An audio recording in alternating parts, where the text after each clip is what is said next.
പറഞ്ഞു നോക്കുമ്പോ ഒരു പ്രതീക്ഷ ഉണ്ടായിരുന്നു എന്തെങ്കിലും ഒരു പൈസ കിട്ടും. അവിടെ ചെന്നാലും നമുക്ക് ഒരുപാട് ഇങ്ങനെ മാറ്റി നിർത്തൽ ഉണ്ടായിട്ടുണ്ട്. മോൻ നാളെ പാട്ടാ, പിന്നെ നമുക്ക് അടുത്ത പ്രാവശ്യം നോക്കാന്നൊക്കെ പറഞ്ഞ രീതിയിൽ പാട്ട് പാടാനുള്ളൊരു ആഗ്രഹം തന്നെ പോയി. അതാണ് മെയിൻ കാരണം. പിന്നെ അവിടെ ചെന്നപ്പോ എനിക്ക് മനസ്സിലായി കിട്ടില്ല. കിട്ടിയല്ലോ, ബൊക്ക കിട്ടിയല്ലോ. ഒന്നാം സമ്മാനത്തിന് വേണ്ടിയിട്ട് നമ്മൾ മത്സരിക്കരുത് ഒരിക്കലും. അത് പ്രഷർ ബിൽഡ് ചെയ്യാം അവിടെ. അപ്പൊ വെറുതെ ആവശ്യമില്ലാണ്ട് പ്രഷർ ഉണ്ടാവുള്ളത്. ടെൻഷൻ അടിക്കാനായിട്ട് ഞാൻ ശ്രമിക്കാറില്ല, മാറ്റിയെടുക്കാന്നുള്ള രീതിയിലാണ്. അമ്മ എപ്പോഴും പറഞ്ഞു, എനിക്കൊന്ന് മനുഷ്യന്മാരെ പോലെ ടെൻഷൻ അടിച്ചു കൂടെ, എന്തിനു കാര്യത്തില് ആൾക്കാരോ ടെൻഷൻ അടിച്ച് മുടി കൊഴിയാണ്. അതിന്റെ ഇടയിൽ കൂടെ ടെൻഷൻ എനിക്ക് മനസ്സിലാവണില്ലേ വരവിന്റെ നമ്മളെ തന്നെ മറന്നു പോകുന്നു. സ്റ്റേജിൽ കയറില്ല അങ്ങനെ അതെന്ത് എന്നെ വയറ്റിലിട്ടുണ്ട് നീ ഡാൻസ് പാട്ടിന് പോയിട്ടുണ്ടെന്ന് പോയിട്ടുണ്ട്. ചേച്ചീന്റെ പേരടിച്ചിട്ട് വന്നില്ല. അതല്ലേ പൂങ്കുലാൻറ്റി എന്ന് പറഞ്ഞു. പൂങ്കുലാൻറ്റി കറക്റ്റ് വരും. അതില് ഒരു റീല് വരും. അയ്യോ അയ്യോ ഇപ്പൊ തന്നെ ഒരു ഉണ്ടായിരുന്നല്ലേ. അമ്മ പോണായിരുന്നു അന്നം വെച്ചിട്ട് അമ്മക്ക് വേണ്ടി ഒരു കണ്ടന്റ് ഉണ്ടല്ലോ. അപ്പൊ അമ്മ അവിടെ നിന്ന് ബസ്സിൽ നേരത്തെ എനിക്ക് അടുത്ത എപ്പിസോഡ് നോക്കാന്ന് ബസ് കേരളത്തിൽ ശ്രീനി സാറിനെ പ്രോന്ന് വിളിച്ചിട്ടുണ്ട്. അവരാ ശങ്കളിൽ വിളിക്കാൻ പോയിട്ടുണ്ട്. പ്രശ്നം അതിനത് അല്ല അങ്ങനല്ല. അയ്യോ ആരെങ്കിലും ഉണ്ടോ അങ്ങനെ കോങ്ങണ്ടായ നമ്മുടെ എള്ളോളം തരില്ലേ, അതിന്റെ തമിഴ് വേഷം ഞാനാ പാടിയിരുന്നായിരിക്കും. സത്യം പറയട്ടെ, കഴിഞ്ഞ ദിവസം ഞാൻ ആ പാട്ട് കേട്ടപ്പോ ഞാൻ ആരുടെ അതൊക്കെ തമിഴിൽ പാടിയെന്ന്. ഞാനായിരുന്നു അത്. എനിക്കെന്നെ തോന്നിയത് എന്റെ ചേച്ചിക്ക് പറയേണ്ടത്. എന്തിനാടി പൂങ്കൊടിയെ കാറിനി കരയണത്. ഈ പാട്ട് എനിക്ക് ഏറ്റവും ഇഷ്ടപ്പെട്ട ഒരു പാട്ടാണ്. സാധാരണ ഇന്റർവ്യൂ എടുക്കുന്ന ആൾക്കാര് നമ്മളെയുള്ളവരെയും.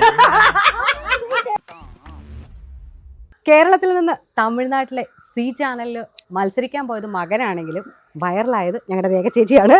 അല്ല ചേച്ചി, ചേച്ചിക്ക് മോനും നമസ്കാരം. അമ്മേനെ ഞാൻ വൈറലാക്കിയായിരുന്നു, അറിഞ്ഞായിരുന്നോ? പക്ഷേ ഉണ്ടല്ലോ, അമ്മേനെ ഞാനല്ല ശരിക്കും വൈറലാക്കിയത്. അമ്മ അവിടെ ജസ്റ്റ് ഒരു ഗസ്റ്റ് റോളിൽ വന്നിട്ട് ഗസ്റ്റ് റോളിൽ വന്നിട്ടേ ഞങ്ങളൊക്കെ കിടുങ്ങിപ്പോയി. ഇത് ആരാ ഇത്രയും, നമ്മളോർത്ത് തമിഴ്നാട്ടിൽ ആരിലായിരിക്കും എന്ന് ഓർത്തിട്ടാണ് നമ്മൾ അന്ന് ഇരുന്നത്. മലയാളിയാണെന്ന് അപ്പോഴാണ് അമൻ സഖ എന്ന് പറയുന്ന ഒരാൾ അവിടെ മത്സരിക്കാൻ പോകുന്നുണ്ടെന്നും മലയാളിയാണെന്നും ഒക്കെ അറിയുന്നത്. എന്തുകൊണ്ട് ഇപ്പം ആ മത്സരത്തിൽ ഫോർത്ത് അല്ലേ, ഫോർത്ത് 5 മാസമായി അത് കഴിഞ്ഞിട്ട്. എങ്ങനെ പോകുന്നു? അത് കഴിഞ്ഞിട്ട് ഒരുപാട് ഇന്റർവ്യൂസ് ഒക്കെ 2-3 ഇന്റർവ്യൂസ് കൊടുത്തു. അവിടുന്ന് അവരുടെ ചാനലൊക്കെ ഉണ്ടായിരുന്നു. അത് കഴിഞ്ഞിട്ട് തമിഴ്നാട്ടിൽ 5-10 ഇന്റർവ്യൂ കഴിഞ്ഞത് അവരുടെ ചാനൽ തന്നെ അവര് പ്രൊവൈഡ് ചെയ്യും. കേരളത്തിൽ അങ്ങനെ ഒരു സിമി ചേച്ചിയുടെ ഇതില് ചാനലിൽ പോയിട്ട് അല്ല ഞാനൊക്കെ വിളിച്ചായിരുന്നു. അപ്പൊ എന്റെ ഫോൺ എടുക്കാത്തോണ്ടല്ലേ നമ്പർ ഞാൻ ഫോൺ ചിലപ്പോ സൈലന്റ്. ഇന്ന് ഞാൻ ഭീഷണിപ്പെടുത്തി അമ്മേനെ. എനിക്ക് അമ്മന്റെ ഇന്റർവ്യൂ കിട്ടിയേ പറ്റുള്ളൂ എന്ന് പറഞ്ഞു. നമ്മൾ സംസാരിക്കുമ്പോൾ മോൻ അവിടെ മത്സരിക്കാൻ പോകുന്ന കാര്യം പറഞ്ഞു. നമുക്കൊക്കെ ഭയങ്കര പ്രതീക്ഷയായിരുന്നു, എങ്ങനെയെങ്കിലും കിട്ടും, അല്ലെങ്കിൽ എങ്ങനെയുണ്ടായിരുന്നു ആ എക്സ്പീരിയൻസ്? ഇവിടെ നിന്ന് പോയിട്ട് ചങ്കിടിച്ച് നമ്മൾ വിളിച്ചിരുന്ന് എങ്ങനെയുണ്ടായിരുന്നു? ചങ്കിടിച്ച് അവിടെ ചെന്ന് ഭയങ്കര പ്രതീക്ഷയായിരുന്നു കേട്ടോ. എല്ലാവരും ഇങ്ങനെ പറയണേക്കുമ്പോ എനിക്ക് ഭയങ്കര പ്രതീക്ഷയായിരുന്നു. എന്തെങ്കിലും ഒരു പ്രൈസ് കിട്ടും, ഫസ്റ്റ് അല്ല എന്നാലും അങ്ങനെ കിട്ടുന്ന ഭയങ്കര പ്രതീക്ഷയായിരുന്നു. പിന്നെ അവിടെ ചെന്നപ്പോ എനിക്ക് മനസ്സിലായി കിട്ടില്ല. കിട്ടിയല്ലോ, ബൊക്ക കിട്ടിയല്ലോ. അമ്മക്ക് ബൊക്ക കിട്ടിയല്ലോ. എനിക്ക് അവിടെ കുഴപ്പമില്ല. അവിടെ നമ്മള് റിയാലിറ്റി ഷോസിന് നമ്മൾ ഒരിക്കലും അത് അയ്യോ നമ്മളിങ്ങനെ ഇതിനിപ്പോ ഒന്നാം സമ്മാനത്തിന് വേണ്ടിയിട്ട് നമ്മൾ മത്സരിക്കരുത് ഒരിക്കലും. അത് ക്രിയേറ്റ്സ് എന്താ പറയാ, പ്രഷർ ബിൽഡ് ചെയ്യാം അവിടെ. അപ്പൊ വെറുതെ ആവശ്യമില്ലാണ്ട് പ്രഷർ ഉണ്ടാവുള്ളത്. അവിടെ പോയി പിന്നെ എനിക്ക് ഉറപ്പായിരുന്നു അത് നന്നായിട്ട് പാടാന്നുള്ളതായിരുന്നു എപ്പോഴും ഒരു മോട്ടീവ്. ഇവിടെ അമൃതയെന്നല്ലായിരുന്നു ആദ്യം? അല്ലല്ല, സീന്റെ കേരളത്തിൽ തന്നെയായിരുന്നു. അവിടെ മത്സരിക്കുമ്പോൾ ഇതിലും ചെറുപ്രായമായിരുന്നു അല്ലേ? അത് 17-ാം വയസ്സിൽ, ഇത് 18-ാം വയസ്സിൽ. 18-ാം വയസ്സിൽ അത് കഴിഞ്ഞ അപ്പൊ തന്നെ അങ്ങോട്ട് പോയി. അപ്പൊ ഇവിടെ എങ്ങനെയായിരുന്നു അന്നേരം? അപ്പൊ ഇവിടെ വെച്ചിട്ടുണ്ടെങ്കിൽ കുറച്ചും കൂടെ അതൊരു പുതിയൊരു അനുഭവമായിരുന്നു നമുക്ക്. വേറൊരു നമ്മളിങ്ങനെ എന്താ പറയാ മാനിഫെസ്റ്റ് ചെയ്യും നമ്മള്. സരിഗമ സീസൺ 1 കേട്ടിട്ടുണ്ട്. അപ്പൊ ഒരുപാട് ജാസിമിക്ക് ഇവിടുത്തെ ആൾ തന്നെയാണ്, കൊടുങ്ങല്ലൂർക്കാരൻ തന്നെയാണ്. അപ്പൊ ആള് കാണുമ്പോഴൊക്കെ നമ്മൾ ആഗ്രഹിച്ചിട്ടുണ്ട് ഈ സ്റ്റേജിൽ ഇന്ന പാട്ട് പാടണം. ഞാൻ എപ്പോഴും ഇന്നെ മാനിഫെസ്റ്റ് ചെയ്യും, ഇന്ന സ്റ്റേജിൽ നമ്മൾ എന്നോട് നീരുന്ന പറഞ്ഞ പാട്ടുണ്ട്. അത് എപ്പോഴും ഞാൻ ഇന്നെ പാടുന്നതായിട്ട് നമ്മൾ എപ്പോഴും സ്വപ്നം കാണാൻ അങ്ങനെയൊക്കെ ഉണ്ടായിരുന്നു. അപ്പോഴാണ് ഇതിന്റെ ഒരു ഓഡീഷന്റെ കാര്യം അറിയണത്. സീസൺ 2 വരുന്നുണ്ട്, ട്രൈ ചെയ്ത് നോക്കാം. 16 വയസ്സ് തൊട്ടുണ്ട് ട്രൈ ചെയ്ത് നോക്കാനായിട്ട് ഞാൻ പോയി. എനിക്ക് വന്ന് 17 വയസ്സ്. അപ്പോൾ ഫസ്റ്റ് ഓഡിഷൻ കഴിഞ്ഞു, സെക്കൻഡ് ഓഡിഷൻ സൈഡ് ഓഡിഷൻ കൊച്ചിയിൽ വെച്ച് നടന്നു. അത് കഴിഞ്ഞിട്ട് സെലക്ട് ആയി. അമ്മയോടൊക്കെ പറഞ്ഞിട്ടാണോ പോയത്? ഫസ്റ്റ് ഓഡിഷൻ നമ്മൾ ഞാനാണ് ഫസ്റ്റ് ഓഡിഷൻ, ഞാൻ മോനും കൂടെയാണ് പോയത്. അന്ന് ഭയങ്കര ഇതായിരുന്നു. പ്രശ്നം വെച്ചാൽ അമ്മയ്ക്ക് കാലിന് തീരെ വയ്യായിരുന്നു, ഭയങ്കര പ്രശ്നമായിരുന്നു അമ്മയ്ക്ക്. അന്ന് ഓപ്പറേഷൻ കഴിഞ്ഞിട്ട് ഇരിക്കണ സമയമായിരുന്നു. ചേച്ചി മറ്റേ സ്റ്റേജിൽ പാടിയിട്ട് ഓപ്പറേഷൻ കഴിഞ്ഞിട്ടുണ്ടായിരുന്നില്ല ആൾക്ക്. ഫസ്റ്റ് ഓഡിഷന് പോകുമ്പോ അതായത് മുട്ടിന്റെ പ്രശ്നങ്ങൾ തുടങ്ങിയ സമയമായിരുന്നു. അപ്പൊ ആൾക്ക് നടക്കാനൊക്കെ ഒരു ബെൽറ്റ് ഒക്കെ ഇട്ടിട്ടായിരുന്നു നടന്നിരുന്നത്. ഫസ്റ്റ് ഓഡീഷന് പോയി കഴിഞ്ഞ് സെക്കൻഡ് ഓഡീഷൻ ആയപ്പോഴേക്കും ഭയങ്കര വേദന കൂടി. ആള് എന്തൊക്കെ നീ മറ്റേ ഇതില്ലല്ലോ മറ്റേ ഇത് പിടിച്ചിട്ട് തൂങ്ങി പിടിച്ച് വടിയില്ലേ, അല്ല അതിലൊക്കെയാണ് ആള്. എന്നിട്ട് സെക്കൻഡ് ഓഡിഷൻ കഴിയാനായിട്ട് ഇത്തിരി നേരം വൈകി, ഭയങ്കര നേരമായി. ഒരു 2 മണിയൊക്കെ ആയി പാടി കഴിഞ്ഞപ്പോൾ. ബസ് കിട്ടുമെന്നുള്ള പേടിയായി. നമ്മള് വൈറ്റില പാലം ഇറങ്ങണതിന് മുമ്പുള്ള സ്ഥലത്താണ്, ആ സ്റ്റുഡിയോയുടെ അവിടെ തന്നെയായിരുന്നു ഓഡിഷൻ. അപ്പം അമ്മ ഇത് കഴിഞ്ഞിട്ട് അമ്മയാണെങ്കിൽ ഒരു തിരി ഇരുത്തിട്ടുണ്ടെന്ന് ഞാനിങ്ങനെ ഇങ്ങനെ പോകുന്നുള്ളത്. ബസ് കിട്ടാനായിട്ട് ഭയങ്കര ബുദ്ധിമുട്ടായിരുന്നു. KSRTC പോയിട്ടുണ്ടെങ്കിൽ ഓൾറെഡി റിസർവ്ഡ് ആയിട്ടുള്ളതായിരിക്കുള്ളൂ വരാം. അമ്മ എന്നിട്ട് ഞങ്ങൾ KSRTC കയറി. KSRTC കയറിയിട്ട് അവിടെ നിന്ന് അമ്മയ്ക്ക് നിൽക്കണ്ടോ എന്ന് അവിടെ നിന്ന് പറവൂര് വരെ നിന്നു തോന്നില്ല നീ അല്ലേ? പറവൂര് വരെ നിന്നു ആ കാലം വെച്ചിട്ട്. അപ്പം എന്തോ ഞാൻ ചോദിച്ചു അവരോട് ആരെങ്കിലോടും സീറ്റ് മാറി കൊടുക്കുമെന്ന്, ആരെ കൊടുത്തില്ല. നല്ല ആൾക്കാരല്ലേ. ഞാൻ പറഞ്ഞല്ലോ, ഞാൻ അമ്മനെ പരിചയപ്പെടുന്ന അല്ലെങ്കിൽ ഇങ്ങനെ ഒരാൾ അങ്ങനെ സീൽ പോയി അത് മലയാളിയാണെന്നൊക്കെ മനസ്സിലാക്കുന്ന അമ്മ പൂങ്കുയിലെ പാടി ഭയങ്കര വൈറലായി. ആ പാട്ടൊന്ന് പാടിക്ക ചേച്ചി, ആൾക്കാർ ഇപ്പോഴും കാത്തിരിക്കുന്നുണ്ട്. പാട്. பூங்குயிலே எத்தனை நாளா நான் காத்திருந்தேன், எத்தனை நாளா நான் காத்திருந்தேன், நாளான கன்னி பொண்ணு நான் வாடாத ரோசா தண்டு, നാളാണ് കന്നിപ്പൊണ്ണ് ഞാൻ വാടാത റോസാ തണ്ട്. ചേച്ചിനെ ഇരുത്തി ചെയ്തോണ്ട് ചേച്ചിക്ക് പറ്റണില്ല. ഞങ്ങളൊക്കെ എണീറ്റ് നിന്ന് മറ്റേ പാട്ടിനനുസരിച്ച് ചുവട് വെക്കുന്നത്. അയ്യോ, സ്റ്റേജിൽ കയറിയ ഈ കാണുന്ന പോലെയല്ല. നമ്മളെ തന്നെ മറന്നു പോകാന്ന് പറയും. സ്റ്റേജിൽ കയറിയല്ല അങ്ങനെ ഓരോരോ ഓളമാണ്. ചെയ്യണ വരെ അതങ്ങനെയാണ്. അന്നേരത്ത് നമുക്ക് എത്ര വയ്യാതിരുന്നാലും ചിലപ്പോ പനിച്ചു പിടിച്ചിട്ടോ അങ്ങനെയൊക്കെ ചെയ്തിട്ടുണ്ട്. ഞാൻ പനിരിക്കുന്നോർന്ന് എഴുന്നേറ്റ് പോയിട്ട് പാട്ടിന് പോയിട്ടുണ്ടെന്ന് എന്റെ വയറ്റിലിട്ടോണ്ട് പോയിട്ടുണ്ട്. 13 ദിവസം മുൻപ് വരെ സ്റ്റേജ് ഇതാണ്. അല്ല അതാണ് എനിക്കിതില് എന്താന്ന് വെച്ചിട്ടുണ്ടെങ്കിൽ അമ്മ ഇങ്ങനെ പാട്ടിലിങ്ങനെ കേട്ട് ഞാൻ വായിക്കാനായിട്ട് യൂട്യൂബിൽ വലിയ കുഴപ്പമില്ലാന്ന് തോന്നുന്നു. ഇൻസ്റ്റഗ്രാമിലും എപ്പോഴും നമ്മൾ വസന്തത്തിലേക്ക് പോകുമ്പോൾ ഫേസ്ബുക്കിലേക്ക് പോകുമ്പോഴാണ് അതിൻ്റെ ഒരു ആൾക്കാരെ നമ്മുടെ മെന്റാലിറ്റി മനസ്സിലാവും. അല്ല അവരെ നമുക്ക് കുറ്റം പറയാൻ പറ്റില്ല. അവർ ഈ 5 to 9 to 5 ഇങ്ങനെ വർക്ക് ചെയ്ത് കഴിഞ്ഞിട്ട് അവർക്ക് ഒരു ഫ്രഷ് തീർക്കാനൊരു ഇടം കാണുമ്പോൾ അമ്മയുടെ പാട്ടിന് കാണുമ്പോൾ പാട്ടാരും ശ്രദ്ധിക്കണില്ല. പാട്ട് ശ്രദ്ധിച്ചാലും അമ്മ എന്താ പറയാ വെറുതെ ആവശ്യമില്ലാണ്ട് അൺനെസസറി ആയിട്ടൊരു അത്. പക്ഷെ കുഴപ്പമില്ല, അവര് ചെയ്തോട്ടെ. നമുക്ക് പക്ഷെ നമ്മളെയൊക്കെ സംബന്ധിച്ച് അത് ഭയങ്കര എനർജിയാണ്. ഇപ്പം ചേച്ചിയാണ് പാട്ട് പാടുന്നെങ്കിലും ചേച്ചിയാണ് ഡാൻസ് കളിക്കുന്നെങ്കിലും അത് കാണുന്ന നമ്മൾ കളിക്കുന്ന ഒരു ഫീലാണ്. മനസ്സിലായോ? അപ്പം അതിനുശേഷം ഞാൻ ഒരുപാട് ചേച്ചിയുടെ പ്രോഗ്രാംസിന്റെ ഡാൻസ് ഒക്കെ ഞാൻ കണ്ടിരുന്നു. അപ്പം നമുക്ക് ഭയങ്കര സന്തോഷമാണ്. അയ്യോ നല്ല രസം. ഞങ്ങൾ അന്ന് ഇവിടെയാണ് വന്നതേ. അപ്പം കൊച്ചിവിടെ ഇല്ല, കൊച്ചി ചെന്നൈയിലാണ്.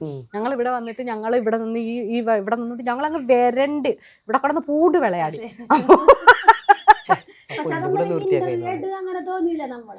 അതന്നെ, ഞങ്ങള് തമ്മിലൊരു കൂട്ടുകാർ വന്ന് വർത്താനം പറയുന്നത് എങ്ങനെയാണ് ആ ഫീൽഡിലായിരുന്നു. അന്ന് ഈ മുറ്റമൊക്കെ വൃത്തികേടായിരുന്നു. അപ്പൊ എല്ലാരും പറഞ്ഞു ആ ചേച്ചിക്ക് പുല്ല് പറിച്ചുകൂടെ, മുറ്റം വൃത്തിയാക്കിക്കൂടെ, കൊതുകില്ലേ. അവര് വീടിന്റെ ഓണറിന്റെ അടുത്ത് പറയണം വൃത്തിയാക്കിയപ്പോ. അതന്നെ, ഇവരിവിടെ ആടയൊക്കെ താമസിക്കുന്നത് അല്ലെ. അന്ന് അത് നമ്മൾ അതൊന്നും പറഞ്ഞില്ല. നമ്മൾ ഭയങ്കര കൂളായിട്ട് ഞങ്ങൾക്ക് വേണ്ടത് ചേച്ചിയുടെ പാട്ടും കാര്യങ്ങളും. ഞങ്ങൾക്ക് വീടോ ചുറ്റുപാടോ ഒന്നും ഞങ്ങൾക്കൊരു പ്രശ്നമല്ലായിരുന്നു. അങ്ങനെയാണ് നമ്മളത് ചെയ്തിട്ട് പോയത്. എന്നിട്ട് അമ്മയുടെ പാട്ട് ഇപ്പൊ യൂട്യൂബിൽ എങ്ങനെ സെർച്ച് ചെയ്തെന്ന് പറഞ്ഞേ? അമ്മയുടെ അമ്മയുടെ കിട്ടണില്ല. ഞാനിത് പറഞ്ഞിങ്ങനെ ഇന്റർവ്യൂവിന് പറഞ്ഞു ഇവിടെ നിന്ന് വന്നപ്പോ വിളിച്ചു പറഞ്ഞു അതോ ഇവിടെ വന്നിട്ടോ? ഇല്ല, ഞാൻ അവിടെ പറഞ്ഞപ്പോ എനിക്ക് കിട്ടണില്ല. ഞാൻ ഇന്നലെ സെർച്ച് ചെയ്ത്, ഇന്നലെ അങ്ങനെ സെർച്ച് ചെയ്ത് ഞാൻ ആദ്യം എന്റെ പേര് അടിച്ചു നോക്കി. അമൻസഗമോ ഇന്റർവ്യൂ സരിഗമപ്പ പൂങ്കുയിലെ അങ്ങനെ അടിച്ചു നോക്കി, ഒന്നും കിട്ടണില്ല. ലാസ്റ്റ് ഞാൻ പൂങ്കുയിലെ ആന്റീന്ന് അടിച്ചു നോക്കി. എന്നിട്ട് കിട്ടണ്ടേ ആന്റിയായി അപ്പൊ ഒന്ന് ആന്റീന്ന് അടിച്ചു നോക്കി. ആന്റി തൈൽ അടിച്ചാ വരുമെന്ന്. പക്ഷെ അങ്ങനെയൊന്നും വരത്തില്ല. ചേച്ചീന്റെ പേരടിച്ചിട്ട് വന്നില്ല. അതല്ലേ പൂങ്കുയിലെ ആന്റി എന്ന് പറഞ്ഞു. പൂങ്കുയിലെ ആന്റി എന്ന് കറക്റ്റ് വരും. അതിൽ ഒരു റീല് വരും. ഞാൻ കാണിച്ചുതരാം. പൂങ്കുയിലെ പൂങ്കുയിലെ അയ്യോ ഇപ്പൊ തന്നെ ഒരു ഉണ്ടായിരുന്നല്ലേ മതി മതി അത് പോയി അത് ഷോർട്സിൽ വന്നെടുക്കട്ടെ ഇന്ന് രാവിലെ സെർച്ച് ചെയ്തപ്പോ വരെ ഉണ്ടായിരുന്നത് ഉണ്ടായിരുന്നല്ലേ ചേച്ചി? അത് എനിക്ക് തോന്നുന്നു ആരൊക്കെ ഇങ്ങനെ പറഞ്ഞു ഇന്ന പോലെ ആണെന്നൊക്കെ. ചേച്ചി ചേട്ടൻ ഇവിടെ ഇല്ലല്ലേ? മാഷ് ഇവിടെ ഇല്ലല്ലേ? മ്യൂസിക് ടീച്ചറാണ്. ശനി ഞായർ പിന്നെ വെക്കേഷൻ അല്ലേ, രാവിലെ വൈകുന്നേരം വരെ ക്ലാസ്സുകളുണ്ട്. അമ്മൻ ശരിക്കും ആ പരിപാടി പോയപ്പോഴും ഭയങ്കര എങ്ങനെ പറയണ്ടത്, അതായത് നമ്മൾ ഒരുപാട് ഷോസിൽ കാണുമ്പോൾ ആ ഷോസിലെല്ലാവരും എങ്ങനെയാണെന്ന് വെച്ചാൽ ജഡ്ജസിനെ ബഹുമാനിക്കും. അതായത് ഞാൻ അമൻ സഹ ബഹുമാനിച്ചില്ല എന്നല്ല, അവരൊരു ഭയങ്കര റെസ്പെക്റ്റ് ആയിട്ട് ഇങ്ങനെ പേടിച്ചല്ലെങ്കിൽ ഭയങ്കര സർ താങ്ക് യു സർ ആ ഒരു ലെവലാണ്. പക്ഷെ അമ്മൻ അങ്ങനെയല്ല, ഭയങ്കര നിഷ്കളങ്കമായിരുന്നു. ഞാൻ എപ്പോഴും ശ്രദ്ധിച്ചിട്ടുണ്ട്. എനിക്ക് തോന്നുന്നു അമ്മയുടെ പാട്ട് കേട്ടിട്ട് ശ്രീനിവാസ് സാർ വരെ എണീറ്റ് നിന്ന് കൈയടിച്ചു. അമ്മൻ്റെ പാട്ട് കേൾക്കുമ്പോൾ ഓരോ തവണയും സാർ ഭയങ്കര രസമായിട്ടാണ് പറയുന്നത്. എങ്ങനെയുണ്ടായിരുന്നു ആ ഒരു എക്സ്പീരിയൻസ്? അതെ, അടിപൊളിയായിരുന്നു. ഞാനങ്ങനെ ഒരിക്കലും അവരെ ജഡ്ജസ് ആയിട്ട് കണ്ടിട്ടില്ല. അതെ, മുറിക്കുത്തരം എന്താണ് പറയുന്നത്, അവർക്ക് തറുതല പറഞ്ഞുകൊണ്ടായിരുന്നു എപ്പോഴും. അതായത് എന്ത് പറഞ്ഞാലും അവരെ ബ്രോ എന്നൊക്കെ വിളിക്കില്ല, ശ്രീനി സാറിനെ ബ്രോ എന്ന് വിളിച്ചിട്ടുണ്ട്, അവരാ ശങ്കിൾ എന്ന് വിളിക്കാൻ പോയിട്ടുണ്ട്. പ്രശ്നം അതിനത് അല്ല, അങ്ങനല്ല, എന്തോ പറഞ്ഞു, അയ്യോ അങ്ങനെയല്ല അങ്കിൾ എന്ന് പറഞ്ഞു. അവർക്കത് കുഴപ്പമില്ല. ഞാൻ അങ്ങനെയാണ് സംസാരിക്കുക. അവിടെ ഫ്രീ നമുക്ക് ചില ഇടങ്ങളിൽ മാത്രം അങ്ങനെ ഫ്രീ ആയിട്ട് സംസാരിക്കാനായിട്ട് പറ്റുള്ളൂ. എനിക്ക് തോന്നുന്നു ആ സീസണിൽ അമൻ മാത്രമാണ് വളരെ ഭയങ്കര കൂളായിട്ടാണ് അവരോട് ജഡ്ജസിനെ ആണെങ്കിലും ഹാൻഡിൽ ചെയ്തത്. ഇതിങ്ങനെ ശരി നമുക്ക് നെക്സ്റ്റ് ടൈം നോക്കാം, അല്ലാണ്ട് അതിനോട് ഭയങ്കര പ്രതികരിക്കുന്നില്ല. ഇങ്ങനെ ശരി സാർ, അയ്യോ അത് നമുക്കൊരു റിഗ്രറ്റ് ഇല്ല. അതിൻ്റെ ഇപ്പം നമ്മളോട് പറയില്ല ഇന്ന സ്ഥലത്ത് ഇന്ന പോലെ പറ്റി എന്ന് പറയുമ്പോൾ ശരി സാർ നോക്കാം. അതായത് നമുക്കത് പറ്റി എന്നുള്ളത് നമുക്കും മനസ്സിലായി, നമ്മളത് ഉൾക്കൊണ്ടു. മറ്റേതിങ്ങനെ പിള്ളേർക്ക് അയ്യോ ആണല്ലേ, അവർക്കൊരു ഫീലിംഗ് ഉണ്ടായിരുന്നു. അപ്പോൾ എങ്ങനെ ഉണ്ടായിരുന്നു ആ ഒരു അവരിങ്ങനെ തിരുത്തുമ്പോഴും അവരുടെ കൂടെ നിൽക്കുമ്പോഴും എങ്ങനെ ഉണ്ടായിരുന്നു? അവിടെ ഒരിക്കലും നമ്മള് ഒരു വലിയൊരു ഗായകനായിട്ടല്ലല്ലോ പോണത്, അവിടെ പഠിക്കാൻ വേണ്ടിയിട്ടാണ് പോണത്. നമ്മൾ തെറ്റുകൾ പറയുമ്പോൾ ഞാനാരിലും വലിയ ആളല്ല എന്നുള്ളൊരു ഇതുണ്ട്. വലിയ ആളല്ല നമ്മളവിടെ പഠിക്കാനൊക്കെ. എന്തെങ്കിലും ഞാൻ മ്യൂസിക് പഠിക്കാത്ത ഒരാളാണ്, അപ്പൊ അതിൻ്റെതായ ലിമിറ്റേഷൻസ് ഉണ്ട്. പാട്ട് കേൾക്കാത്ത ഒരാളാണ്, അപ്പൊ അതിൻ്റെതായ ലിമിറ്റേഷൻസ് ഉണ്ട്. നമുക്ക് നല്ലത് പറയുമ്പോൾ ഓക്കെ, നല്ലത് പറഞ്ഞാൽ അവിടെ വെക്കുക. മോശമായിട്ട് പറഞ്ഞിട്ടുണ്ടെങ്കിൽ അതാണ് കൂടുതലായിട്ട് കുറച്ചുകൂടെ ഫോക്കസ് ചെയ്യുക. ഒരിക്കലും മോശം എന്നല്ല അതിനെ കാണുന്നത്, നമ്മൾ നെഗറ്റിവിറ്റി അല്ല, അതിനെ നമ്മൾ വളരാനായിട്ടുള്ളൊരു അവസരമായിട്ട് എടുക്കാമെന്നാണ് അവിടെ ചെന്ന് പിന്നെ പഠിച്ചിട്ടുള്ള കാര്യം. അമ്മന്റെ വീട്ടിൽ നിന്ന് മാത്രമാണല്ലോ ആൾക്കാർ കൂടെ വരാതിരുന്നത്, ബാക്കിയുള്ള പിള്ളേരുടെയൊക്കെ ഇനി ഇവർ വരാൻ പറ്റണ്ടേ? ഭയങ്കര ഒന്നാതെ എനിക്ക് അച്ഛൻ വന്ന് ഓക്കെ,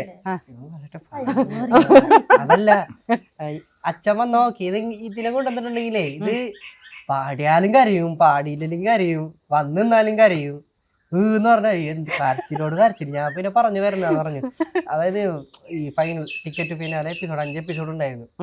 അതിൽ 5 എപ്പിസോഡിൽ ഇങ്ങനെ നിർബന്ധമായിട്ട് അവർ പേരൻസ് വരണം. എനിക്ക് ഫസ്റ്റത്തെ ടിക്കറ്റ് ഫിനാലെ എപ്പിസോഡിൽ വരുത്താൻ പറ്റിയില്ല, അവര് തലേദിവസം വിളിച്ചിട്ട് പറയണം. അപ്പൊ നമുക്ക് നിവർത്തില്ല, രണ്ടുപേർക്കും പരിപാടി ഇല്ല. പറഞ്ഞു അന്ന് കുറച്ച് ചീത്തൊക്കെ കേട്ടു അവര്.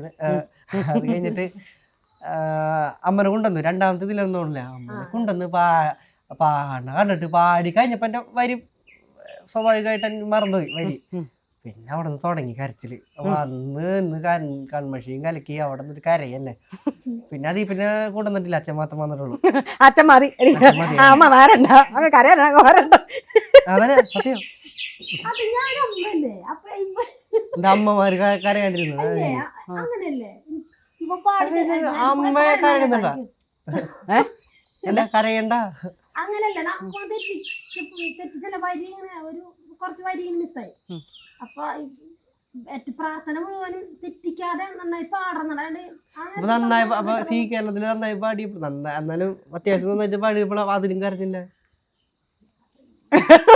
അത് ഞങ്ങൾ കരച്ചിലാണ് സാറേ മെയിൻ. ഇപ്പൊ നിങ്ങൾ പറഞ്ഞപ്പോ എന്റെ കണ്ണ് നിറഞ്ഞു. ഞാൻ എന്നിട്ട് പല വർഷം ഞാനിങ്ങനെ ചിരിച്ചോണ്ട് അങ്ങ് ഒതുക്കി, മനസ്സിലായോ? കരച്ചിലാണ് സാറേ ഞങ്ങളുടെയൊക്കെ മെയിൻ. ഓക്കെ, നമ്മുടെ കുഞ്ഞുങ്ങള് നമ്മൾ എപ്പോഴും അതിപ്പോൾ അമ്മ കുഞ്ഞെന്നല്ല, അമ്മക്കൊരു ഇൻറ്റിമസി വന്ന ഒരാളിങ്ങനെ നിൽക്കുകയാണെങ്കിൽ അത് തെറ്റിയാലും അവർ നന്നായിട്ട് പാടിയാലും അത് സന്തോഷ കണ്ണീര്, മറ്റേ സങ്കടം, അതായത് അവൻ തെറ്റിച്ചല്ലോ, ആ വെപ്രാളത്തിന്റെ കണ്ണീര്. മനസ്സിലായോ? അച്ഛന്മാരങ്ങനെ പൊതുവെ കരയാറില്ലെന്നാണ്. അട്ടക്ക് പിടിക്കുന്ന ടൈപ്പാണ് നമ്മൾ. എന്താ പറയാ, ഇനി അങ്ങനെ പറയാൻ പറ്റുമോ? ഇവിടെ ഒരു വേർതിരിച്ച് അല്ല അങ്ങനല്ല സ്ത്രീ പുരുഷൻ എന്ന് പറയാ അങ്ങനെ പറയാൻ പറ്റില്ലല്ലോ ഇപ്പൊ അതുകൊണ്ടാ. അല്ല അങ്ങനെയല്ല, ചില ആൾക്കാർ കരയില്ല, ചില ആൾക്കാർ ഒട്ടുമിക്ക ആള് പച്ചനായാലും ഞാനൊക്കെ അച്ഛനെ ഉണ്ടല്ലോ പഠിച്ചു ചെറുപ്പത്തിലൊക്കെ നമ്മുടെ സ്വഭാവമായിരുന്നു. ഇപ്പോഴും നമ്മുടെ സ്വഭാവം ഉണ്ട്. അമ്മയുടെ സ്വഭാവം എന്തൊക്കെയുള്ള ഇപ്പോഴും ഉണ്ടെന്ന് പറഞ്ഞു പറയട്ടെ കേൾക്കട്ടെ. മടിയുണ്ട്, കേട്ടാ മടി. പിന്നെ ഇല്ല, അത് ശ്രദ്ധയില്ലായ്മ അമ്മയുടേതല്ല. അതിനി അത് ആരും കിട്ടിയത് അച്ഛനമ്മയ്ക്കും ഇല്ല തോന്നുന്നത്. അത് കിട്ടിയാ പിന്നെ ദേഷ്യത്തിന്റെ ഭയങ്കര പ്രശ്നം ഉണ്ടായിരുന്നു. അമ്മയ്ക്ക് നല്ല ദേഷ്യം. അതായത് സ്വാഭാവികമായിട്ട് വീട്ടിൽ അച്ഛനായിക്കുള്ള ദേഷ്യക്കാര് അങ്ങനെയാണല്ലോ നമ്മളൊരു കണ്ടുവന്നിട്ടുള്ളത്. പക്ഷെ അങ്ങനെയല്ല ഇവിടെ. ഞങ്ങളുടെ വീട്ടിൽ ഇവിടെ അച്ഛൻ ഭയങ്കര ഞങ്ങൾ എന്തെങ്കിലും പറയുമ്പോ ഇപ്പൊ ഒരു ഉണ്ണിനെ അല്ല പട്ടിക്കുട്ടിനെ വാങ്ങിച്ചിട്ടുണ്ട് ആസ്കിനെ. അപ്പൊ ഇതിപ്പോ അതിനായിട്ടാണ് തർക്കം. അത് അവിടെ മുള്ളി ഇവിടെ പിട്ട് വെച്ചെന്നൊക്കെ പറഞ്ഞിട്ട് ഫുള്ള് ചീത്തറച്ചിലാണ്. അമ്മ അവിടെ അമ്മക്ക് ഒരു സോണില്, അതായത് അടുക്കളയുടെ ഒരു വാതിലുണ്ട്, ആ സോൺ കിടന്നാൽ മാത്രം ഡയലോഗ് അടി തുടങ്ങുള്ളൂ. ഞങ്ങൾ എന്ത് ചെയ്യും, ഞാൻ അച്ഛനോട് ഇവിടെ വന്നിട്ട് IPL ഇരുന്നാണ്, പുറത്ത് വന്നിരുന്നിട്ട് IPL ആണ്. ആ സോണിലേക്ക് വെള്ളം എടുക്കാൻ പോകുമ്പോ ഡയലോഗ് തുടങ്ങും. അത് പിന്നെ ഇത് പിന്നെ പറഞ്ഞിട്ട് അതവിടെ ഇട്ടിരിക്കും, ഇത് ഇവിടെ ഇട്ടെന്ന് പറഞ്ഞിട്ട് തുടങ്ങും. അങ്ങനെയാണ് നമ്മുടെ ഒരു കെടുപ്പ്. അത് ഇവിടെ നല്ല ഒട്ടുമിക്ക ലോകത്തെ ഒട്ടുമിക്ക സ്ഥലങ്ങളിൽ ഇതൊക്കെ തന്നെയാണ്. വേറെ ഒന്നല്ല, നമ്മളാണ് വീടും ഭയങ്കരമായിട്ട് നോക്കുന്നവര്. നിങ്ങൾ ഒരു സാധനം മാറ്റിയെടുക്കുക ചെയ്ത് കഴിഞ്ഞാൽ ഓട്ടോമാറ്റിക്കലി പിന്നെ അതല്ല, നമ്മളെപ്പോഴും വീട്ടിലുള്ള ആളാണെങ്കിൽ കുഴപ്പമില്ല. ഞാൻ രാവിലെ ജോലിക്ക് പോയ പിന്നെ കയറി വരുന്നത് 8 മണിയൊക്കെ ആവാറോ മിക്ക. ഇപ്പോൾ ഞാൻ പറഞ്ഞില്ലേ, ഇപ്പോൾ ജനുവരി തുടങ്ങിയിട്ട് നമ്മൾ ഭയങ്കര വൈകിട്ട് വരാം. പിന്നെ ആ നേരത്ത് നമ്മൾ വരുന്ന സമയത്ത് വീടൊക്കെ ഇങ്ങനെ അലങ്കോലാക്കിയിട്ട് നമുക്ക് ദേഷ്യം വരും. പിന്നില്ല, ജോലി കഴിഞ്ഞ ആൾക്കാർ വന്നു കഴിഞ്ഞാണല്ലോ തിരിച്ച് വരുമ്പോ ഞാനൊന്നും പറയാറില്ല, അല്ല ഞാനൊന്നും പറയൂല. ഞാൻ ഇങ്ങനെ ശരി ശരിയാക്കാം എന്തെടുത്താലും അവിടെ ഇട്ടിട്ട് പോകും. അവനെ ഒന്ന് എടുത്ത് ഒതുക്കി വെക്കൂലേ, അങ്ങനത്തെ ഒരു ഇതില്ല.